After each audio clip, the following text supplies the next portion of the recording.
Ahoy! I'm in a weird mood today. Welcome back to Leia's Library. Find yourself a cozy corner, get yourself some tea, and let's get started. So, in the last video we went over my favorite books of all time, and today we will be going over my favorite series of all time. At least for now.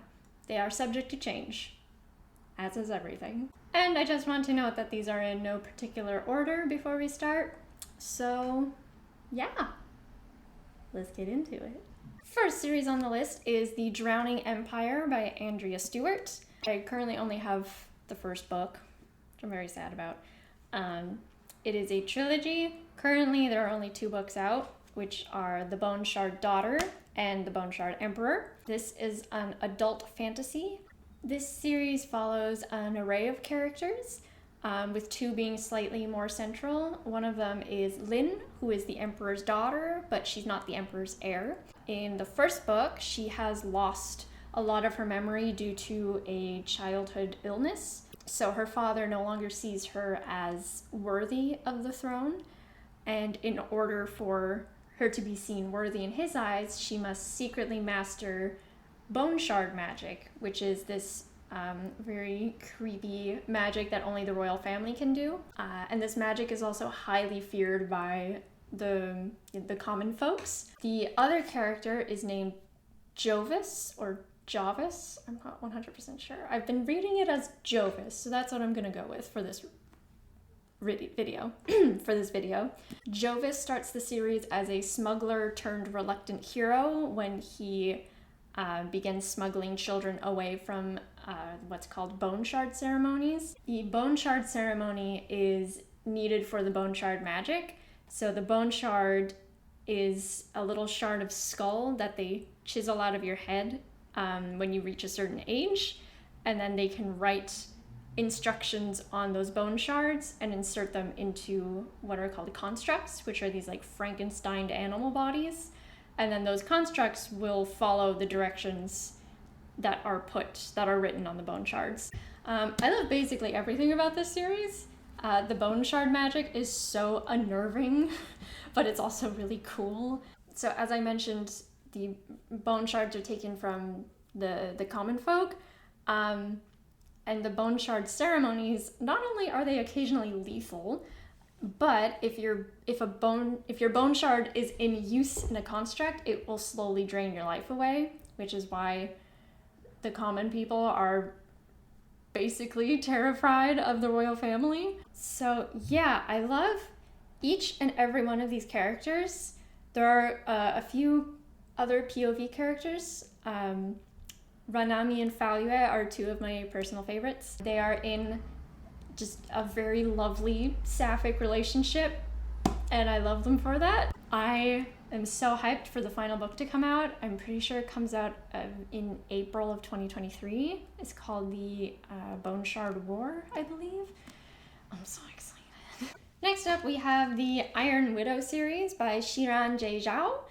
I have been dying to talk about this book for so long.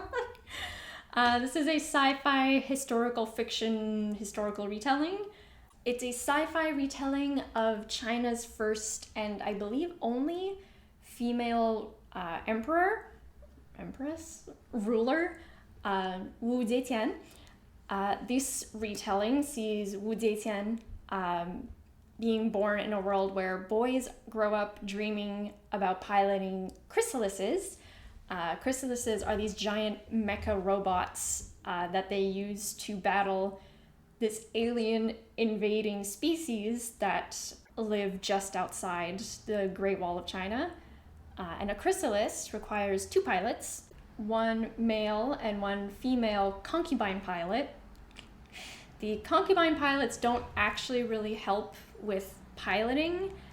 It's just that their life energy is used to fuel it, and they very often die from the mental strain of it. Wu Zetian volunteers to be a concubine pilot in order to avenge her sister's death. However, during her first fight, she ends up killing her pilot through the psychic link that pilots share. And she finds out that she is what's called an Iron Widow, meaning that she has the ability to harness the male pilot's life energy and sacrifice him instead. In order to tame her, the powers that be pair her up with the strongest and most controversial whoa, I cannot speak today. The strongest and most controversial pilot, the Ximin, but she refuses to let that stop her as she tries to find a way to tear down this system once and for all.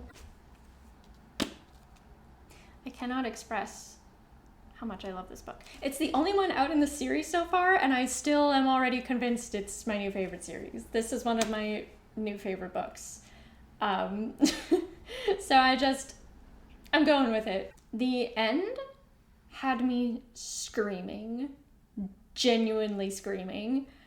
Wu Jietian could kick me in the face, and I would thank her for it. I would die for Li Ximin. Yiji is also there. It's not that I dislike him, I just really like Jietian and Ximin a lot. Also, there's some really nice poly representation, which is so rare. I don't even know how much more I can say about this, other than please do yourself a favor and check it out. Next up is the Mistborn series by Brandon Sanderson. What's a good way to show this? Like this, I guess. This is a series set in a world that is covered in ash. Half of the population, which are known as the Ska, are slaves, and everyone is ruled over by the Lord Ruler, who is a self-proclaimed godly immortal being. Our main character is Vin, who is a street rat orphan Ska, doing her best to just survive every day, until she's recruited into a crew of thieves whose purpose is to take down the Lord Ruler once and for all. This series is so much fun. There are lots of twists and turns, and they come at exactly the right time. The characters are a lot of fun. It can be quite grim at times, but it's never hopeless or excessively depressing. It's like just enough grim as a treat. I love Vin a lot. She has some moments that in the second book especially that kind of frustrated me. But overall, I really enjoyed her character and her arc. And it's a Brandon Sanderson series, so obviously the world building and the magic are very complex and very descriptive and very detailed and very interesting. I think this series also would work very well for people who haven't read a whole lot of fantasy and are looking to get into it. It was initially published as adult, and then it was rebranded as YA, so it kind of falls somewhere in between now. So I think it's a lot easier for people to grasp compared to something like the next series on this list, which is the Stormlight Archive, also by Brandon Sanderson. I'm currently reading the latest one in the series. I've got like 300 pages left, which is an epic fantasy. And where do I even start? This is set in a world called Roshar, I think that's how you pronounce it. And centuries ago, there was an elite group of 10 consecrated orders called the Knights Radiant. But for reasons that remain unclear, they suddenly broke their oaths and vanished. And along with them went the honor of men. But after all this time, it seems like the Knights Radiant might be finally returning. That's such a brief and poorly detailed description, but there is so much going on in these books that I genuinely do not know how to give a concise summary. The characters, the magic, the world, I genuinely have no words. It's just every single character, and there are a lot, is so rich and complex, and they completely feel like real people that I have met, and they just each have their own flaws and their own strengths, and the way they interact with each other is just, it makes me happy. Something I've also come to appreciate with this series is how mental illnesses are treated, which is not something I often can say about fantasy series. But Sanderson does his research, which is very nice. There's a character with very evident depression and PTSD, and another who has one of the best depictions of DID that I have ever read. Although I am saying this as someone who doesn't have DID, so feel free to take what I'm saying with a grain of salt. But what I mean is that this character is never viewed as othered or as dangerous for having this, and the people around her accept her for, who she is. Even if they don't fully understand it, they never make her feel bad for having it. And I just can't stress this enough, she's never viewed as being dangerous. Yeah, so I think this series is kind of a must-read for any high fantasy, epic fantasy lover. Next up, we have the Looking Glass Wars series by Frank Beddor. There we go, now they're in order. This is a YA, I think? Is it YA? I think it's YA. It is a retelling of Alice in Wonderland by Lewis Carroll. Alice, spelled Alyss, is the princess of Wonderland, but on her 10th birthday, she must flee her home after her murderous Aunt Red makes a vie for the throne. She finds herself lost in our world in Victorian London, where she befriends an aspiring author named Reverend Dodgson, aka Lewis Carroll, who listens to Alice's heartbreaking tale, and Alice trusts him to write a story about it so that someone maybe can come and find her. Only he gets the story all wrong, even down to her name. Years pass, and it's now time for Alice to come back to Wonderland and reclaim the throne from her aunt. Remember a few videos back when I said that I would consume any Alice in Wonderland media? Ta-da! This is actually probably my favorite Alice in Wonderland retelling that I've come across. Although I will say that the weird sci-fi channel made-for-TV movie called Alice with Andrew Lee Potts holds a very special place in my heart. This series is very whimsical and delightful, and also very dark and grim.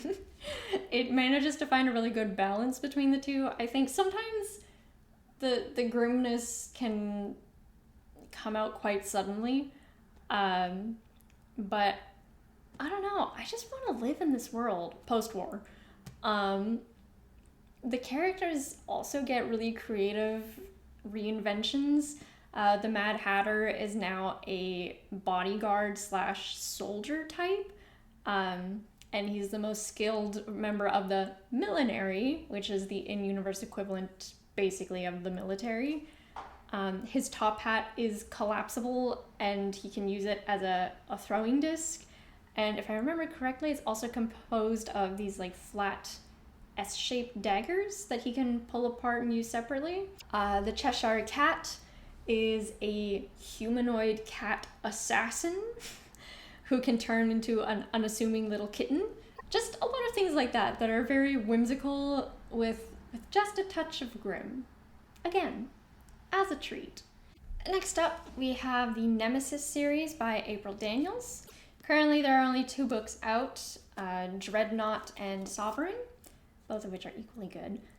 The third one, there is going to be a third one, but as of yet, I believe it is untitled with no set release date, so I'll just have to wait. This is a YA sci-fi / superhero series. We follow Dani, who is a trans girl, but she's not out to anyone yet. At least until the world's most powerful superhero, Dreadnought, dies in front of her and she inherits his powers. As a side effect, those powers transform her body into what she's always thought it should be. And Dani, now unable to hide the fact that she's a girl, now has to figure out how to navigate her life in this new body while also dealing with Dreadnought's murderer, an evil cyborg named Utopia. I love these books so much. So much. They're so well written, especially Danny. I love Danny. It was heartbreaking to read all of the absolute crap that she has to go through when she transitions. It was also very cathartic to read, and like watching her come into her power and come into herself was just so lovely to read. The second book, Sovereign, really dives deep into her psyche and how her trauma from the first book manifests itself in some unfortunately pretty destructive ways, and I thought that was really well handled. Danny's also a lesbian, so, you know, representation for that too. The sequel also has a non-binary character, but to be honest, I didn't really like them. I just found them very stereotypical in kind of an unfortunate way, which was disappointing to read as a non-binary gender fluid person. Kind of disappointing, but it didn't ruin the book. The rest of the book was amazing. And even with that being said, this series is phenomenal, and I highly recommend it to everyone. Next up, we have His Dark Materials by Philip Pullman.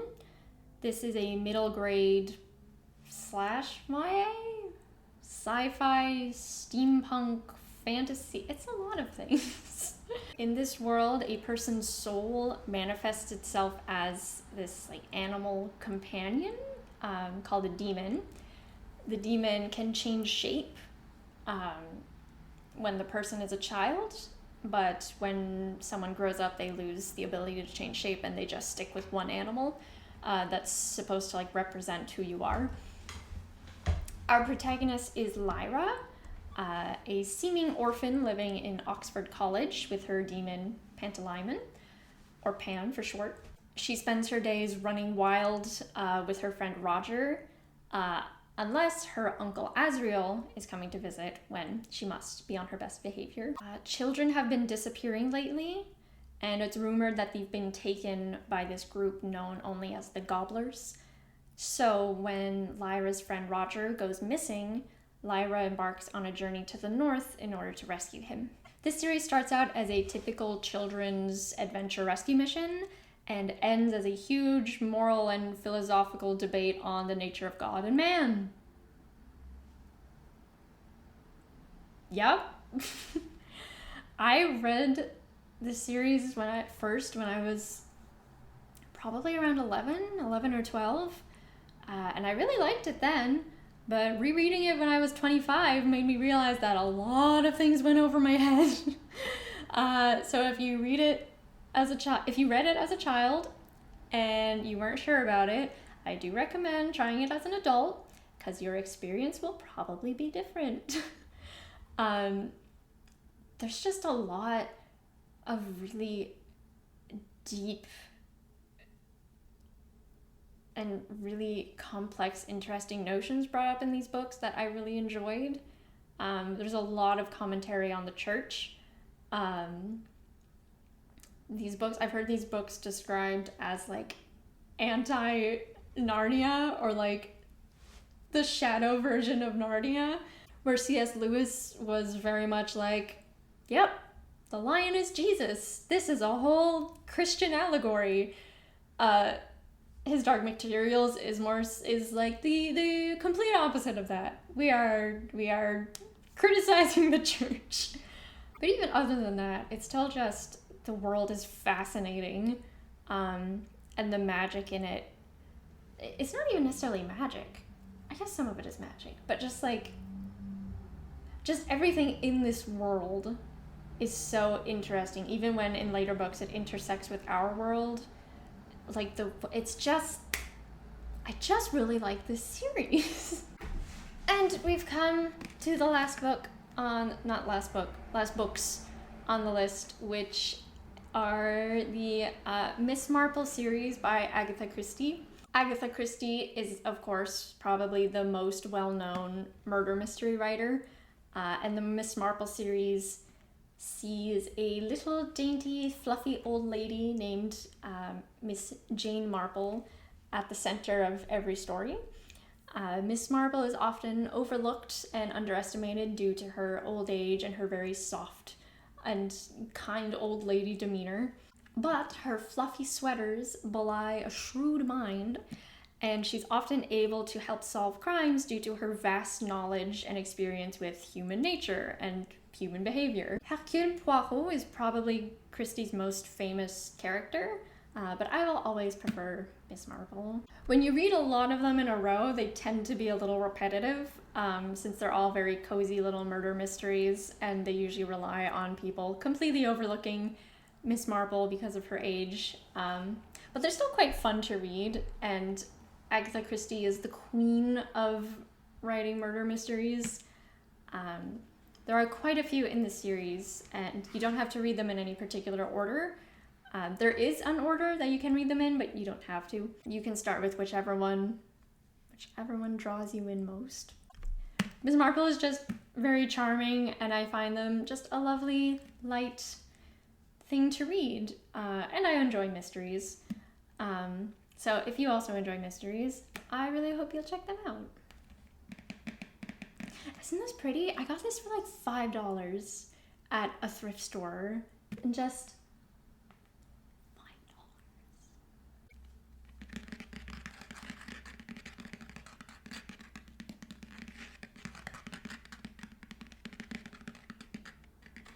there's some unasked for ASMR for you. I hope you enjoyed. In a weird mood today. And those are my favorite series. Thank you for checking them out. Let me know what you think of them. Have you read any of them? Do you want to read some of them? And just because they're my favorite series doesn't mean you have to like them. If you don't like them, that's okay. I respect that. Will I be sad? Yes, but I'll respect that. Find me on Instagram at Leia Like the Princess, where you can also find my little embroidery and clothing store called Moonlit Cat Creations. You can also find the store itself at moonlightcatcreations.com. And if you'd like to support what I do here, you can tip me on Ko-fi.